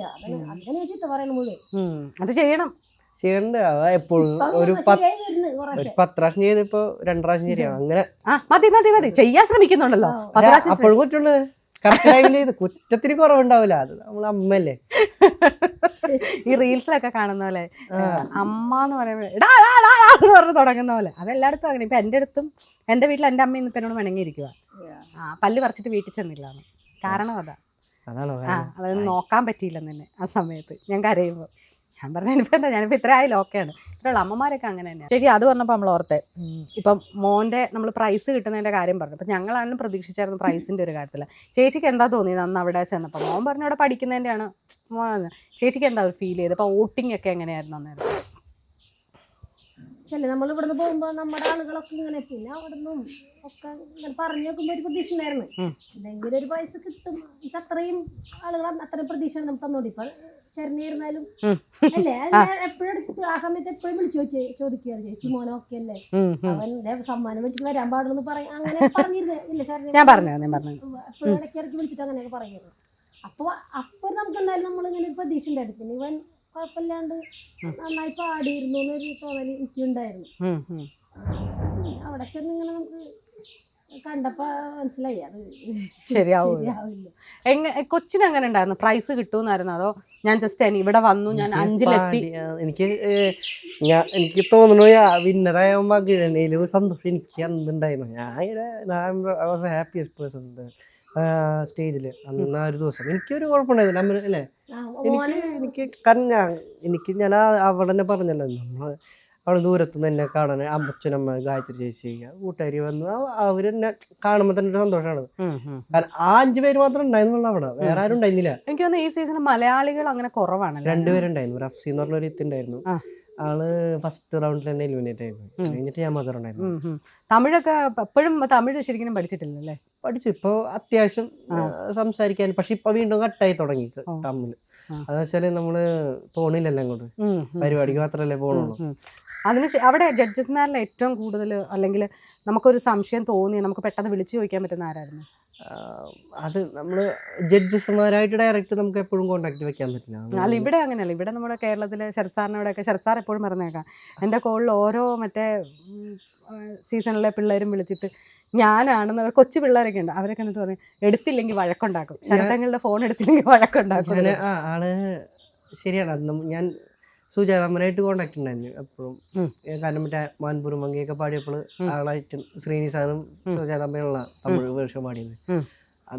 അത് പാടിയപ്പോൾ എൻ്റെ ഡൗട്ട്സൊക്കെ ഞാൻ അവർ രണ്ടിടത്ത് ചോദിച്ചു. ബാക്കി പാട്ടുകളുടെ അടുത്ത് ചോദിക്കാനായിട്ട് പറ്റി അവസരം വന്നിട്ടില്ല. കാരണം അവിടെ ട്രെയിനേഴ്സൊക്കെ നന്നായിരുന്നു. നിർമ്മല മാം, ശ്രീരാജ് സാറ്, ലാവണ്യ മാം, അവർ 3 പേര് നല്ല ട്രെയിനേഴ്സ് ആയിരുന്നു. അവിടെ വെച്ചിട്ട് മറക്കാൻ പറ്റാതെ നമ്മൾ പാടിയിട്ട് ഏറ്റവും സൂപ്പറായിട്ട് അമന് തോന്നിയ പാട്ട് ഏതായിരുന്നു? സൂപ്പർ ലെവല് എനിക്ക് ഏറ്റവും ഇഷ്ടമായിട്ട് തോന്നിയത് ഉരുകി ഉരുകി പാടിയപ്പോഴാണ്. ഉരുകി പാടിയപ്പോൾ പഠിക്കും. അതെ. ഓ എപ്പോഴും അതന്നെ വന്നത്. വിഴികളിൻ വളവിൽ വാനവിൽ നിറങ്ങളെ കാതലാ നീ என்று மூடுமே ஏவானோ நீதானே காதலே എന്നാലോ ഉരുകി ഉരുകി പോനതടി എവളോ യാനിയേ കുരുകി കുരുകി പോനതടി എണ്ണോ യാനിയേ.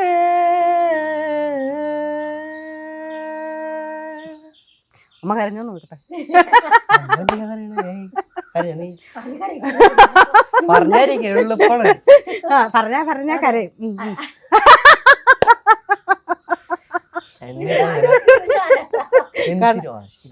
എന്തൊരു കഷ്ടമാതല്ലേ. അഭിമാന കണ്ണീരാണല്ലോ മൊത്തം. അഭിമാനം അഭിമാനല്ല അപമാനം തന്നെ. ഞങ്ങൾ രണ്ടുപേരും പാട്ടുകാരൻ. ഞാൻ പറഞ്ഞിട്ടില്ല, ഞങ്ങൾ രണ്ടുപേരും പാട്ടുകാരാണ്. പക്ഷെ ഞങ്ങൾക്ക് കിട്ടാത്ത ഒരു ഭാഗ്യം ഞങ്ങളുടെ മോന് കിട്ടുമ്പോ പിന്നെ ഇത് മനസ്സിലായി. അഭിമാനം അത് തന്നെയാണ്. ഇത്രയും കാലം ഞാൻ പറഞ്ഞിട്ടുണ്ട്. ഇത്രയും കാലം അമൻസാഗ ഞങ്ങളുടെ മോനായിരുന്നു. ചേച്ചിയുടെ മോൻ, സതീഷ് മാഷ മോൻ അറിയപ്പെട്ടിരുന്നു. പക്ഷെ ഇപ്പൊ ഞങ്ങളുടെ ഐഡന്റിറ്റി മാറി. ശരിക്കും പറഞ്ഞാലും അമൻസാഗയുടെ അച്ഛനും അമ്മയായി മാറി. എല്ലാവരും അങ്ങനെ പറയാം, അമൻസാഗയുടെ അമ്മല്ലേ, അമൻസാഗയുടെ അച്ഛനെ ചോദിക്കുമ്പോൾ ഒരു സന്തോഷം ഉണ്ടല്ലോ, അതൊരു വേറെ. പറഞ്ഞ മനസ്സിലാവില്ല, മനസ്സിലാക്കാണ്ടല്ല അത് റിയാക്ട് ചെയ്യൂലാണ്. ഞാനിപ്പോ ഒരുപാട് റിയാക്ട് ചെയ്യില്ലായിരുന്നു. അങ്ങനെയൊന്നും ചെയ്തില്ല. എല്ലാം മിതത്വമാണ്. സന്തോഷമാണോ? സന്തോഷം. സങ്കടം ഭയങ്കര അത്ര ഇതിൽ അമ്മ പറയത് എനിക്ക് മനുഷ്യന്മാരെ പോലെ ഒന്ന് ടെൻഷൻ അടിച്ചുകൂടെന്ന് പറയണതാണ്. എനിക്ക് എക്സാം വന്നാലും എനിക്ക് ഇപ്പൊ എന്ത് വന്നാലും ഇപ്പൊ വലിയൊരു അസുഖം വന്നപ്പോൾ എനിക്ക് ടെൻഷൻ വരാറില്ല. ടെൻഷൻ അടിക്കാനായിട്ട് ഞാൻ ശ്രമിക്കാറില്ല, മാറ്റിയെടുക്കാന്നുള്ള രീതിയിലാണ്. അമ്മ എപ്പോഴും പറഞ്ഞു എനിക്കൊന്ന് മനുഷ്യന്മാരെ പോലെ ടെൻഷൻ അടിച്ചുകൂടെന്ന്. എന്തിനു കാര്യത്തില് ആൾക്കാരോ ടെൻഷൻ അടിച്ച് മുടി ഒഴിയാണ്. അതിന്റെ ഇടയിൽ കൂടെ ടെൻഷൻ എനിക്ക് മനസ്സിലാവണില്ല. അല്ല +2 ആയപ്പോ തുടങ്ങി തന്നെ മലയാള ഷോയിലേക്ക് പോയിരുന്നു. ഒട്ടും ക്ലാസ്സിൽ പോകാൻ പറ്റിയിട്ടില്ല. ഒട്ടും അങ്ങനെ. പിന്നെ ലാസ്റ്റ് ഒരു മാസം അടുത്തൊക്കെ പഠിക്കാൻ ഇല്ലില്ല, ക്ലാസ് കണ്ടിട്ടില്ല. എക്സാമിന്റെ ഞാൻ ക്ലാസ്സിൽ കയറുന്നത് ഫോണിൽ കൂടെ പിന്നെ യൂട്യൂബ് അങ്ങനെ നോക്കിയിട്ട് പഠിച്ചത്. പക്ഷെ നല്ല മാർക്ക് വാങ്ങിയിട്ടാണ്. പഠിക്കുമായിരുന്നു, നന്നായി പഠിക്കുമായിരുന്നു. ക്ലാസ്സിലൊക്കെ നല്ല മാർക്ക്. പഠിക്കാൻ പോകത്തോണ്ട് അതിനെ കുറിച്ച് നമുക്ക് വിലയിരുത്താൻ പറ്റില്ല അല്ലേ? അല്ല അങ്ങനെയല്ല, ഡിസ്റ്റൻസ് ആയിട്ടല്ലേ പഠിക്കണേ. അത് ഞാനിപ്പോ സംഗീതം പഠിച്ചിട്ടേ ഇല്ലായിരുന്നു ചെറുപ്പം. പോകുന്നോടെ ഇപ്പോഴും പഠിക്കണില്ല. ചേർന്നിട്ടുണ്ട് ഹിന്ദുസ്ഥാനി ക്ലാസ്സിൽ പോയി തുടങ്ങി. പാട്ട് പഠിക്കാൻ കൊണ്ടാക്കിയതാണ്. ഞങ്ങൾ രണ്ടുപേരും പാട്ടുകാരാണ്. ഞാനും അത്യാവശ്യം ക്ലാസ് ഒക്കെ എടുത്തിരുന്നാണ്. ജോലി ആയപ്പോൾ അതൊക്കെ നിർത്തിയത്. അച്ഛൻ ഗാനപ്രവീണാണ്. ചെമ്മൈന്നാണ് അച്ഛൻ പഠിച്ചിട്ടുള്ളത്. ഞാൻ SRV പഠിച്ചത്. പക്ഷെ ഞങ്ങൾ രണ്ടുപേരും അച്ഛനടുത്ത് പാട്ട് പഠിക്കുമ്പോഴേ നമ്മള് ഇരുന്നത് ചമ്പരം പടിഞ്ഞിരുന്നത് പിന്നെ കെടുപ്പാവും. അവസാനിക്കുള്ളൂ. പാട്ട് തുടങ്ങി കഴിയുമ്പോ അതാണ്. മറ്റൊരു അച്ഛനാണല്ലോ, മാഷല്ലല്ലോ, അച്ഛനാണല്ലോ. ആ ഒരു പുറത്ത് പോയി പഠിക്കാൻ വിടാ കുറച്ച് സംഭവം. പിന്നെ അത് പിന്നെ വേറെ അന്നൊന്നും അങ്ങനെ ഇൻട്രസ്റ്റ് ഇല്ലല്ലോ, പാട്ട് പാടണമെന്നുള്ളൊരു ഇൻട്രസ്റ്റ് ഇല്ല ശരിക്കും പറഞ്ഞ. ഒരു +1 8ാം ക്ലാസ് ആയപ്പോ ഒരു പാട്ട് സൗണ്ട് ചേഞ്ച് ആവണ വരെ നമുക്ക് മനസ്സിലായി. വീട്ടിലായാൽ പോലും ഇപ്പൊ തമാശക്കായാലും കളിയാക്കും. ഞങ്ങൾ അവിടെ എല്ലാവരും നമ്മള് കുറച്ച് മീഡിയോക്കർ വോയിസ് ആയിരുന്നു. അതായത് അധികം ഹൈ പോകൂല, ബേസും പോകൂല. അപ്പോൾ ഈ ഹൈ പോണ പിള്ളേരാണെങ്കിൽ അവിടെ ചെന്നാലും നമുക്ക് ഒരുപാട് ഇങ്ങനെ എന്താ മാറ്റി നിർത്തൽ ഉണ്ടായിട്ടുണ്ട്. അതിങ്ങനെ എന്താ പറയാ, മോൻ നാളെ പാട്ടാ, പിന്നെ നമുക്ക് അടുത്ത പ്രാവശ്യം നോക്കാന്നൊക്കെ പറഞ്ഞ രീതിയിൽ സ്കൂളിലായാലും കലോത്സവത്തിനൊക്കെ അങ്ങനെ ഉണ്ടായിട്ടുണ്ട്. അപ്പോൾ അങ്ങനെ നിൽക്കുമ്പോൾ എനിക്ക് പാട്ട് പാടാനുള്ളൊരു ആഗ്രഹം തന്നെ പോയി. അതാണ് മെയിൻ കാരണം. പാട്ട് പഠിക്കാൻ കൊണ്ട് ചേർത്തിയാലും നമ്മൾ എന്താ പറയാ 2 മാസം പോകും, നമുക്ക് താല്പര്യമില്ല. കാരണം നമുക്കൊരു റെക്കഗ്നൈസേഷൻ കിട്ടിയിട്ടില്ല. അയ്യോ നീ വാ, നിനക്ക് നല്ല വോയിസ് ഉണ്ടല്ലോ, നീ പാടെന്ന് പറഞ്ഞിട്ടില്ല. എല്ലാം മാറ്റി നിർത്തിയപ്പം അയ്യോ എനിക്ക് സ്വയം തോന്നി തുടങ്ങിയല്ലേ എനിക്കേ പാടാൻ കഴിവില്ല. പിന്നെ ഒരു 8ാം ക്ലാസ്സിൽ പഠിക്കുമ്പോഴാണ് ട്രെയിനിങ്ങിന് ടീച്ചർമാർ വരുമ്പോൾ ഒരു മറ്റേ മറുവാരത്തെ പേശ എന്ന് പറഞ്ഞിട്ടൊരു പാട്ട്, അത് ട്രെയിനിങ്ങിന് ടീച്ചർമാര് വിളിച്ചിട്ട് വെറുതെ ഒന്ന് പാടിച്ചിട്ട് ഇട്ടതാണ്. അന്ന് പറയുന്നുണ്ട് അത് അതിലെ വീഡിയോയിൽ, പക്ഷെ അത് കിട്ടിയില്ല. അത് ഇതിങ്ങനെ വൈറലായാലോ എന്ന് പറഞ്ഞിട്ട് രാവിലെ എനിക്ക് പോകുമ്പോൾ ടീച്ചറെ കോൾ വിളിച്ചിട്ട് പറഞ്ഞു ഇങ്ങനെ വൈറലായി. വെറൈറ്റി മീഡിയ അന്നൊക്കെ കായംകുളം കൊച്ചിന് അങ്ങനത്തെ പേജുകളൊക്കെ ഇട്ടിട്ട് ഇൻസ്റ്റാഗ്രാമിൽ കൊറോണയുടെ തുടക്കമായിരുന്നു. ആ സമയത്ത് ഭയങ്കര ഇതായിരുന്നു. അതെ, മറ്റേ ഒന്ന് പഠിക്കാം തീരെ പാടാൻ കൂട്ടാക്കില്ലായിരുന്നു. ശരിക്കും 8ാം ക്ലാസ്സൊക്കെ ആയപ്പോഴാണ് ഇവൻ പാടുന്നത് ഞങ്ങൾക്ക് തന്നെ തോന്നി തുടങ്ങി. പിന്നെ ടീച്ചറുണ്ട്, വിനീത് ടീച്ചർ, അന്ന് മലയാളത്തിൽ വന്നിട്ടുണ്ടായിരുന്നു. ഡെഡിക്കേഷൻ റൗണ്ടിൽ വിനീത് ടീച്ചർ വന്നിട്ടുണ്ടായിരുന്നു. ആ ടീച്ചറാണ് ശരിക്കും ഇവനെ അമ്മ പോലും അങ്ങനെ സപ്പോർട്ട് ചെയ്തെന്ന് വെച്ചാൽ അമ്മയ്ക്ക് അതിനെ കുറിച്ച് ഇതില്ല, നമുക്ക് പാടുന്നുള്ളൊരു ധാരണ ഇല്ല. അത് സുജാത മാം ശ്വേത മാമിനെ കുറിച്ച് പറഞ്ഞൊരു ഡയലോഗാണ്. ശ്വേത മാം പാടത്തേ ഇല്ലായിരുന്നു. അങ്ങനെ ഇരിക്കുക ഒരിക്കൽ ഇതെന്താ പാടത്തെ, കാരണം നന്നായിട്ട് പാടില്ല സുജാത മാം. അങ്ങനെ എവിടെയോ പോയിട്ട് ഒരു പാട്ട് പാടിയപ്പോൾ തന്നെയാണ് മാമിന് മനസ്സിലായത്, സുജാത മാമിന് ശ്വേത മാമിന് മനസ്സിലായത്, എനിക്കിങ്ങനെ പാടാൻ പറ്റുമല്ലോ, മനസ്സിലാകുന്നുണ്ട്. അതുവരെ പാടത്തില്ലായിരുന്നു എന്ന് പറഞ്ഞു. അതിന് പാടി തുടങ്ങുന്നതിന് മുമ്പ് തന്നെ ആള് പറഞ്ഞിട്ടുണ്ട്. 2ാം ക്ലാസ്സിലൊക്കെ പഠിക്കുമ്പോഴൊന്നും അമ്മ അവിടെ സ്കൂളിൽ നാടൻ പാട്ട് പഠിപ്പിക്കാനായിട്ട് വരുമായിരുന്നു. 1, 2 ഞാൻ പഠിച്ചിരുന്നപ്പോൾ. അപ്പോൾ ആള് ആ സമയത്ത് തന്നെ എനിക്കൊരു ഇതുണ്ടായിരുന്നു, അമ്മയുടെ നമ്പർ കാണാൻ അറിയാം. ഭയങ്കര ആളായത് ഞാനത്. ടീച്ചർമാർ ഹൈസ്കൂളിലേക്ക്, അതായത് LP സെക്ഷൻ വിട്ട് പോവാത്ത, അങ്ങോട്ട് വിടൂല ഹൈസ്കൂൾ സെക്ഷനിലേക്ക് അന്ന്. എന്നെ ടീച്ചർ ഹൈസ്കൂളിൽ നിന്ന് സെക്ഷനിൽ ടീച്ചർമാർ വന്നിട്ട് എന്നെ വിളിച്ചോണ്ട് പോകണം ഹൈസ്കൂളിൻ്റെ സ്റ്റാഫിലേക്ക്, എന്താണ് അമ്മനെ കുറിച്ച് അറിയിക്കാനായിട്ട്. ഞാനിങ്ങനെ അന്ന് നമ്പറൊക്കെ പറഞ്ഞു കൊടുക്കും, ഭയങ്കര അഭിമാനമായിരുന്നു. നമ്പർ കാണാണ്ട് പറഞ്ഞു കൊടുക്കല്ല, നമുക്ക് ആര് ചോദിച്ചാലും നടന്ന് പറഞ്ഞു കൊടുക്കും ടീച്ചർമാർക്ക് എല്ലാവർക്കും. അങ്ങനെയാണ് അമ്മനെ അവിടെ. അപ്പോഴാണ് വിനീത ടീച്ചർ പറഞ്ഞത് പാട്ട് നല്ലൊരു ടീച്ചറാണ് കേട്ടോ അവനെ ഒരു പാട്ടുകാരൻ എന്നുള്ള രീതിയിലേക്ക് കൊണ്ടുവന്നത് വിനീത ടീച്ചർ തന്നെയാണ്. இதென்னும் மலர் கொண்டு கடினங்கள் வரைந்தாய், பதில் நானும் தரும் கனவாங்கி கலைந்தாய். பிடிவாதோ பிடி சினம் தீரும் அடி, இழந்தோ எழில் கோலம் இனிமேல் மழைக்காலம்,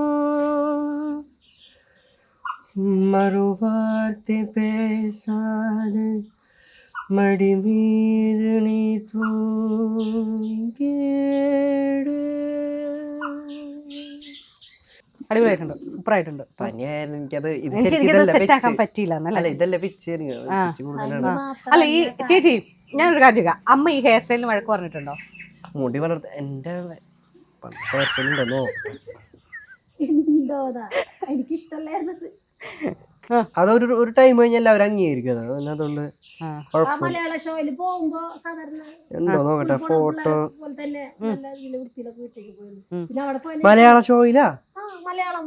മലയാളത്തില് ഞാൻ +1 മുതല് +2 മുതല് സീല് പോണവരെ എവിടെ ഞാൻ പണ്ടത്തെ ഫോട്ടോ ഉണ്ടോന്ന് നോക്കാം. അല്ല ഞാൻ പറയട്ടെ, ഇത് നമുക്ക് AR റഹ്മാൻ സാർ ഇങ്ങനെ തന്നെയല്ലേ?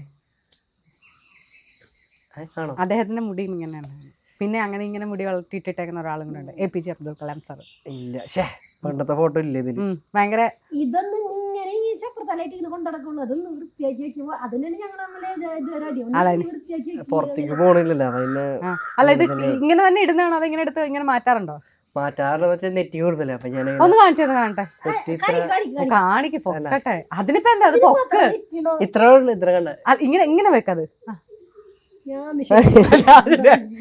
കണ്ടോ അയ്യോ, ഒരമ്മയുടെ ആനന്ദം നമ്മളെ നെറ്റ് കാണിച്ചു കൊടുത്തു.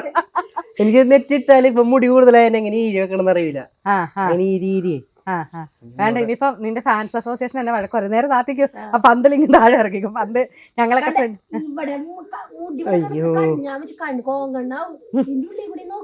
ഇതിന് ഒരു മാറ്റം ഇല്ല കേട്ടോ. കണ്ണിങ്ങനെ ഇട്ടാ കോങ്കണ്ണാവും. എന്റെയൊക്കെ ചെറുതിലേ കേൾക്കുന്ന സാധനം.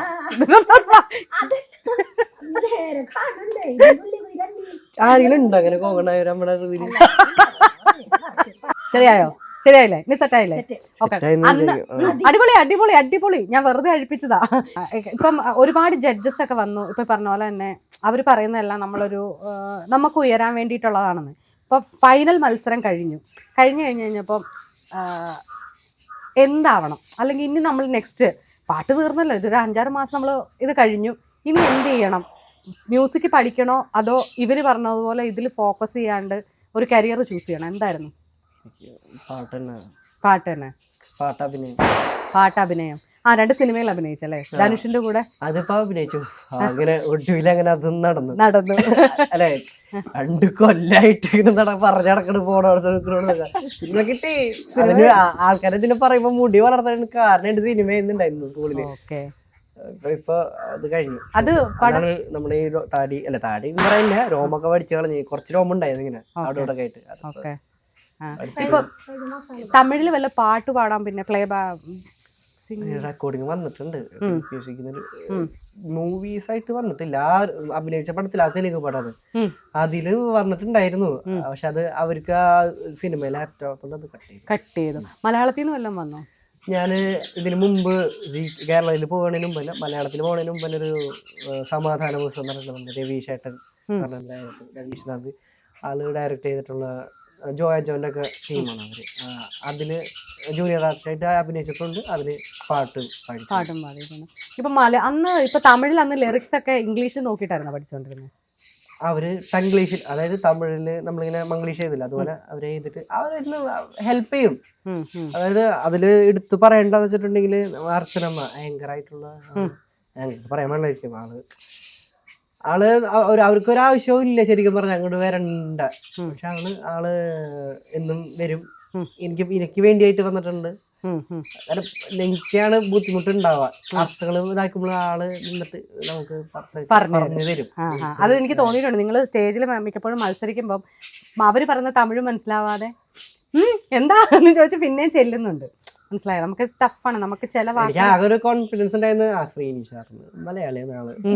ആൾക്ക് എന്തെങ്കിലും ഇതുണ്ടെങ്കിലും ആൾക്ക് പറഞ്ഞുതരാൻ പറ്റില്ല. പിന്നെ ആൾക്ക് നമ്മളെവിടെ പോയാലും പിന്നെ നമ്മളെ സേഫ് ആക്കി വെക്കാൻ കുറച്ച് വാക്കുകൾ പഠിച്ചു വെക്കൂല. അതായത് അവരെന്തെങ്കിലും നമ്മളെ കളിയാക്കിയിട്ടുണ്ടെങ്കിൽ മനസ്സിലാക്കാം. അങ്ങനത്തെ വാക്കുകൾ നമ്മൾ ആദ്യം പഠിച്ചു വെക്കും. അതുകൊണ്ട് പിന്നെ അവിടെ ചെന്നാൽ ആ നാട്ടിലെ ചീത്ത വാക്കുകൾ ആദ്യം പഠിക്കുന്നത് ഇതാണ് നമ്മളെ വിളിക്കാന്നുള്ളൊരു ബോധങ്ങളുണ്ട്. അത് ആദ്യം പഠിച്ചു വെക്കും. ഞാനും ഒരു ഗ്യാപ്പ് ഇട്ട് വിളിച്ചതാണ്. അങ്ങനെയാണല്ലോ എല്ലായിടത്തും. അത് നമ്മൾ വന്നാലും ബംഗാളി എന്നല്ല അന്യ സംസ്ഥാനത്ത് നിന്ന് ആള് വന്നാലും നമ്മൾ കളിയാക്കൂല. മനസ്സിലായി. അങ്ങനെ കളിയാക്കലൊക്കെ ഉണ്ടായിട്ടുണ്ടോ? എന്താ ഒരുപാട് കേൾക്കും. അത് തമിഴ് അറിയാത്ത വഴി കൂടെ പോണവർ അങ്ങനെയല്ല, പോണവരെ കണ്ടവരെ വിളിക്കുന്നല്ല. തമിഴ് ടെസ്റ്റ് ചെയ്യാറുണ്ട് ചിലവരിങ്ങനെ. നമ്മൾ ഊബറിലൊക്കെ കയറുമ്പോൾ അവര് നമ്മള് കണ്ടുപിടിച്ചിട്ടുണ്ടെങ്കിൽ അവർ ടെസ്റ്റ് ചെയ്യും നമ്മളിങ്ങനെ. പിന്നെയാണ് മനസ്സിലായി അയ്യോ എന്താ പിള്ളേക്ക് തമിഴ് തരുമേ ഉള്ള രീതിയിലാവും. ചില നമ്മളെന്തെങ്കിലും പറഞ്ഞു കഴിയുമ്പോൾ ഓക്കെയാണ് ഞാൻ തമിഴിൽ ആൻസർ ചെയ്യും. ചക്കാടിയൊക്കെ കഴിക്കണം മിണ്ടാട്ടോ. നമ്മള് അവരുടെ രസത്തിന് വേണ്ടി ചെയ്യണതാണ്. അമ്മ ഭയങ്കര, അതായത് ഒറ്റ മോനായതുകൊണ്ട് ഭയങ്കര അഡിക്ഷനാണ് അമ്മനില്. പക്ഷെ ഇതിലൊന്നും ഒരു ടെൻഷനും ഇല്ല. അമ്മനെ സംബന്ധിച്ച് അങ്ങനെയില്ല. പണ്ടൊക്കെ പാട്ട് ക്ലാസ്സിൽ കൊണ്ടുപോകല സ്ത്രീകളുടെ സീറ്റിൽ ഫ്രണ്ടിൽ ഇരിക്കുമല്ലോ. അപ്പൊ സീറ്റിലാണ്ടാകുമ്പോ അമ്മ എന്താ പറയുക ബാക്കിൽ, അതായത് തൊട്ട് 2 സീറ്റ് ബാക്കിലായിക്കുള്ളൂ. ഒരു ചേട്ടൻ്റെ ഒപ്പയ്ക്ക് ഇരുത്തിയിട്ടുണ്ടെങ്കിൽ എനിക്ക് പേടിന് അത് ഇത്ര ഡിസ്റ്റൻസിലായിട്ടുള്ള അമ്മ ഇരിക്കുന്നുണ്ടാവും. എനിക്ക് പേടി, എനിക്ക് ഭയങ്കര പേടിയാവും. അത് ഞാൻ 3ാം ക്ലാസ്സിൽ അമ്മ പേടിച്ചാണ് ഇതൊക്കെ ഇടോ ഞാൻ പേടിച്ച് കറിയും. ഞാൻ അങ്ങനത്തെ ഒരാളെ നമ്മുടെ അടുത്ത് നീങ്ങൂല. പിന്നെ അമ്മനെ കൂടുതൽ ഞാൻ അവിടെ അമ്മയുടെ അമ്മയുടെ അടുത്ത് വളർന്നിട്ടുള്ള അമ്മയുടെ അച്ഛൻ, അമ്മയുടെ അനിയത്തിമാര്, മാമൻ, അവരുടെ കൂടെ വളർന്നിട്ടുള്ള അമ്മക്കാരുടെ പരിപാടി തന്നെ 90 ദിവസമായ പിന്നെ അങ്ങനെയല്ലേ, അങ്ങനെയാണ് കേൾവിപ്പെട്ടിട്ടുള്ളത് ഞാൻ. അല്ല അതങ്ങനെയാണ് എന്നെ വളർത്തിയത്. അല്ല അമ്മയ്ക്ക് ഒരുപാട്, അച്ഛനമ്മയ്ക്ക് ഒരുപാട് പരിപാടികളുള്ളപ്പോ അവർ രണ്ടുപേരും പോവും വളർത്തിയിട്ടുള്ളവരൊക്കെയാണ്. അതുകൊണ്ട് ഇപ്പൊ ചെന്നൈ ചെന്നപ്പോ അത്ര ഒരു ഫീലിംഗ് ഒന്നും ഇല്ല. ഫീലിംഗ് സ്വീകരണത്തോടു കൂടി തന്നെ നമ്മളത് ഒതുക്കി, അത് ഒതുക്കാനായിട്ട് പഠിച്ചു. നമ്മളെ കാണാണ്ടിരിക്കും. പക്ഷെ പെട്ടെന്ന് കാണുമ്പോൾ നമുക്ക് വിഷമാവും. അതങ്ങനെയാണല്ലോ. പിന്നെ നമ്മളെ അക്സെപ്റ്റ് ചെയ്ത് തുടങ്ങുമ്പോൾ ശരിയാവും. എനിക്ക് അമ്മനെ കാണാണ്ടിരിക്കാൻ ഭയങ്കര വിഷമായിരുന്നു. പ്രത്യേകിച്ച് കൊറോണ സമയത്താണ് അമ്മ കുറച്ചുകൂടെ 1 മാസമൊക്കെ അടുപ്പിച്ച് എൻ്റെ ഒപ്പം ഇരിക്കണം. അതുവരെ ഇരുന്നിട്ടില്ല അമ്മ. 1 മാസമൊക്കെ ദിവസം മൊത്തം വീട്ടിൽ നിന്ന് പുറത്തിറങ്ങണില്ല. അല്ലെങ്കിൽ ജോലിക്ക് പോയിട്ട് വൈകുന്നേരം വരെ അച്ഛനൊന്നും ഞങ്ങൾക്ക് ചില ദിവസം കാണാറും കൂടില്ല. അത് ഞാൻ എണീക്കുന്നതിന് മുമ്പ് പോവും, ഞാൻ ഉറങ്ങി കഴിഞ്ഞിട്ടാണ് അച്ഛൻ വരാം. അപ്പൊ അങ്ങനെ അച്ഛനൊന്നും കാണാറും കൂടില്ല ചില ദിവസം, തിരക്കുള്ളവരുണ്ടോ. അപ്പൊ അങ്ങനെ ഒരു സമയത്ത് കൊറോണ വന്നുകൊണ്ട് തന്നെ ഭയങ്കര അറ്റാച്ച്മെന്റ് ആയിരുന്നു. പിന്നെ ഇങ്ങോട്ട് കേരളം വന്ന് പിന്നെ നമ്മളെ തന്നെ പുറത്തേക്ക് പോകുമ്പോൾ നമ്മള് എന്താ പറയാ, അതങ്ങനെയാണത്. സർവൈവ് ചെയ്യുന്ന ഒരു സമയത്തുമ്പോഴത്തേക്ക് നമ്മൾ ഓട്ടോമാറ്റിക്കലി മറ്റുള്ള എല്ലാം അഡാപ്റ്റ് ചെയ്യും. വിളിക്കും ഡെയിലി കോൾ ചെയ്യും. എങ്ങനെയുണ്ടായിരുന്നു തമിഴ്നാട്ടിലൊക്കെ ആൾക്കാർ ഇത് മത്സരത്തിനിടയ്ക്കാണെങ്കിലും വെളിയിലൊക്കെ പോകുമ്പോൾ തിരിച്ചറിഞ്ഞിട്ട് എങ്ങനെയായിരുന്നു അവർ ഭയങ്കര റെസ്പെക്ട് ആയിരുന്നല്ലേ ആളുകള്? അവർക്ക് ഭയങ്കര സന്തോഷം. അവരെന്ന് വെച്ചാല് എന്തോ ഒരു വാക്ക് പറയാം, അത് മറന്നു, നല്ലൊരു പഞ്ച് ഡയലോഗ് അതൊന്നും അല്ല. അവര് എന്താ പറയാ, അവര് ഭയങ്കരമായിട്ട് ഒരാൾക്കാരെ തല പിടിച്ചു കഴിഞ്ഞാൽ അവര് ഭയങ്കരമായിട്ട് അവര് ആഘോഷിക്കുന്ന ഒരാൾ, സെലിബ്രേറ്റ് ചെയ്യുന്ന ഒരാൾക്കാരാണ് അവര്. അപ്പൊ അവര് ഒട്ടുമിക്ക ആൾക്കാര് നമ്മളറിയാവുന്നവരാണെങ്കിൽ വന്നിട്ട് ഭയങ്കര സ്നേഹം, ഹെൽപ്പിംഗ് മെന്റാലിറ്റി ഉള്ളവരാണ് ഭയങ്കര. പിന്നെ അമ്മ അവിടെ നിന്ന് പെർഫോം ചെയ്ത് അമ്മ ആ സ്റ്റേജ് കൈയടക്കിക്കൊണ്ടിങ്ങ് പോകുന്നതിന് ശേഷം അമ്മയെക്കുറിച്ച് പിന്നെ അവിടെ ചോദിക്കാറൊക്കെ ഉണ്ട് എപ്പോഴും അമ്മ വന്ന എപ്പിസോഡിലാന്ന് തോന്നുന്നു. അമ്മ വന്ന എപ്പിസോഡ് സെക്കൻഡ് ഏറ്റവും വൈറലായിട്ട് അമ്മ വന്ന എപ്പിസോഡാണ്. പിന്നെ ചാനൽ TRP റേറ്റിംഗിലും സെക്കൻഡ് കണ്ട റേറ്റിംഗ് ഉള്ള എപ്പിസോഡ് അതാണ്.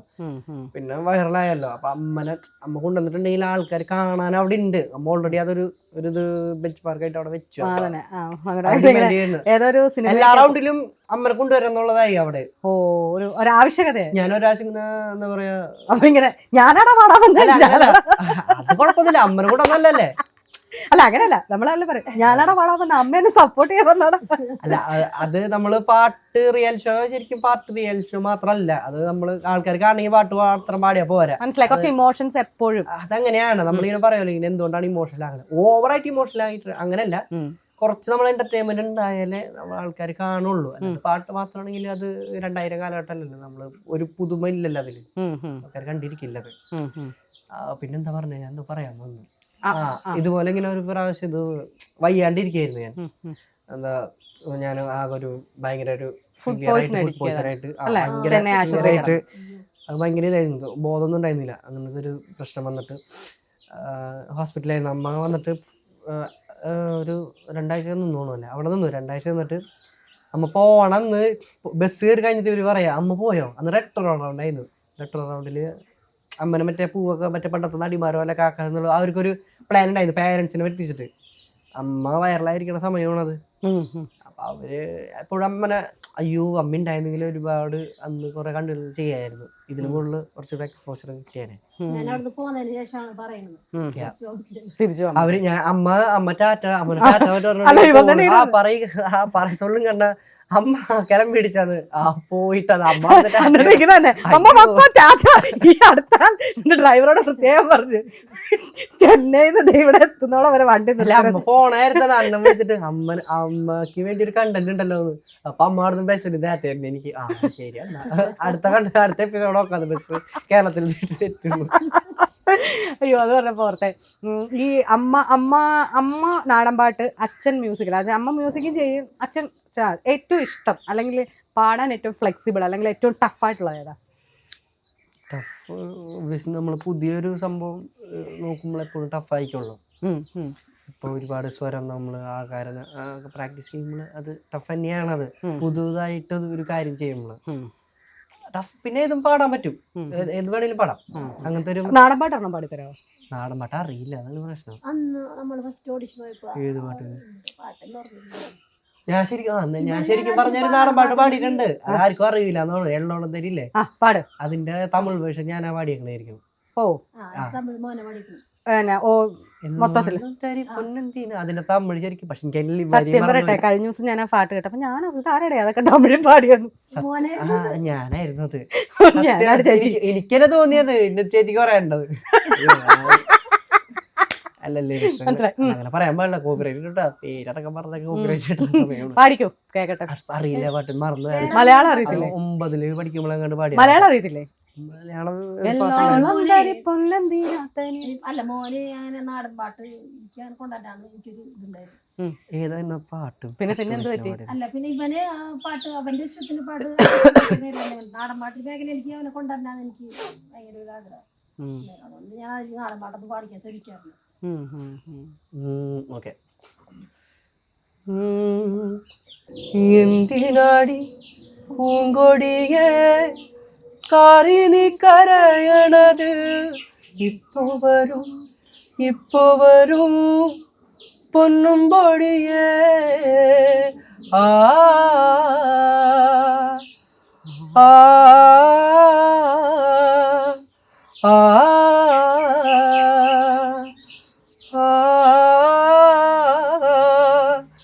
എന്തിനാടി പൂങ്കൊടിയേ കാറിനി കരയണത്, ഇപ്പൊ വരും പൊന്നും പൊടിയേ.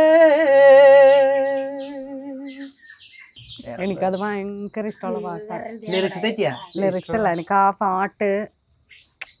പാട്ട് ഭയങ്കര ഒരു അച്ഛൻ പാടുന്ന ഒരു വോയിസിലാണ്. അപ്പോൾ ഞാൻ എപ്പോഴും ഈ പാട്ട് കേൾക്കുമ്പോൾ എൻ്റെ അച്ഛനെ ഓർക്കും. കാരണം ഞാൻ എപ്പോൾ കരഞ്ഞാലും ഞാൻ ചിന്തിക്കുന്ന ഒരേ ഒരു മോഹം അതാണ്. അപ്പം പുള്ളി പറയുന്ന പോലെ എനിക്കത് ഫീൽ ചെയ്യുന്നത്. എന്തിനാ കരയണമെന്ന് നീ ആ പാട്ട് പാടി ഞാൻ സ്റ്റക്കായേ. ഈ പാട്ട് എനിക്ക് ഏറ്റവും ഇഷ്ടപ്പെട്ടൊരു പാട്ടാണ്. എന്തിനാടി പൂമ്പൊടിയേ. സാധാരണ ഇന്റർവ്യൂ എടുക്കുന്ന ആൾക്കാര് നമ്മളെയുള്ള അങ്ങനെയാണല്ലോ. അമ്മ പിന്നെ തൊട്ടാലും പിടിച്ചാലും തുമ്മിയാലും കാര്യമാണ്. അല്ല നിക്ക്, നല്ല കുട്ടിയല്ല. അയ്യോ അമ്മ നല്ല ആന്റി ഓടിക്കാണത്. അല്ല, ചോദിച്ചൊരു $1 million ക്വസ്റ്റ്യൻ ആണ്. സാധാരണ ഇന്റർവ്യൂവർ ചോദ്യം ചോദിച്ച് ഓപ്പോസിറ്റ് ഇരിക്കുന്ന ഇന്റർവ്യൂവർ അല്ല, ഇന്റർവ്യൂ ചെയ്യുന്ന ഗസ്റ്റുകളാണ് കരയാറുള്ളത്. പക്ഷെ ഇവിടെ അങ്ങനെയല്ല, ആദ്യം ഇന്റർവ്യൂവർ കരയും, പിന്നെ ഗസ്റ്റ് കരയും. നമ്മളെ എനിക്ക്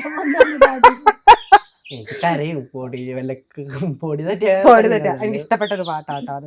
ഏതായാലും ചേച്ചി, നിങ്ങൾ രണ്ടുപേരുടെ എൻ്റെ സമയം കുറേ പോകുന്നുണ്ട്. കാരണം നിങ്ങളുടെ ലൈഫിൽ ഇന്ന് ഉത്സവം കാണാൻ പോയ കൊച്ചനാണ് ഞാൻ. ഇന്റർവ്യൂ ചേച്ചി പുറകെ നടന്നുകൊണ്ട് ഉത്സവം കൂടിക്കാന്ന് ചേച്ചി വിളിച്ചു വരുത്തിയ രാത്രി ചേച്ചി കൊച്ചനെ ഇവിടെ വിളിച്ചു വരുത്തിയതാണ്. അപ്പം ഞങ്ങളോട് കുറച്ച് നേരം സംസാരിച്ചിട്ട് ഭയങ്കരധികം സന്തോഷമുണ്ട്. എനിക്ക് ആ പാട്ട് പാടി തന്നതിൽ, ഞാൻ ചോദിക്കാണ്ട് തന്നെ എനിക്ക് ആ പാട്ട് പാടി തന്നതിൽ ഭയങ്കര സന്തോഷം. Thank you. പക്ഷെ ചേച്ചി ഒരു പാട്ട് പാടണം, എന്നിട്ട് നിർത്താം. വേറെ പാട് അങ്ങനെ പറയുമ്പോ പാട്ട് വരില്ല. പിന്നെ പ്രത്യേകത ഉണ്ട്, അമ്മേനെ അമ്മൻ വിളിക്കുന്ന നീ എന്നാണ്. എനിക്കത് ഭയങ്കര ഇഷ്ടമാണ്. അതായത് അവരുടെ സംസാരത്തിൽ അമ്മ മകൻ എന്നുള്ളതല്ല കേട്ടോ.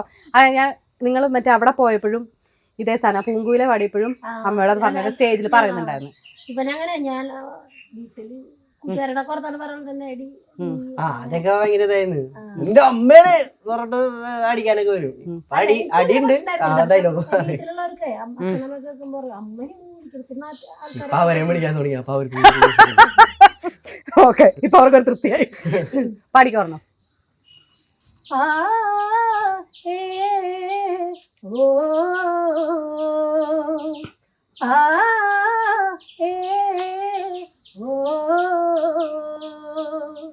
രാരീരം രാരീരണ്ടാരോ രാരീരം രാരീരണ്ടാരോ രാരീരം രാരീരണ്ടാരോ രാരീരം രാരീരാരോ രാരീരം രാരീരണ്ടാരോ രാരീരം രാരീരാരോ.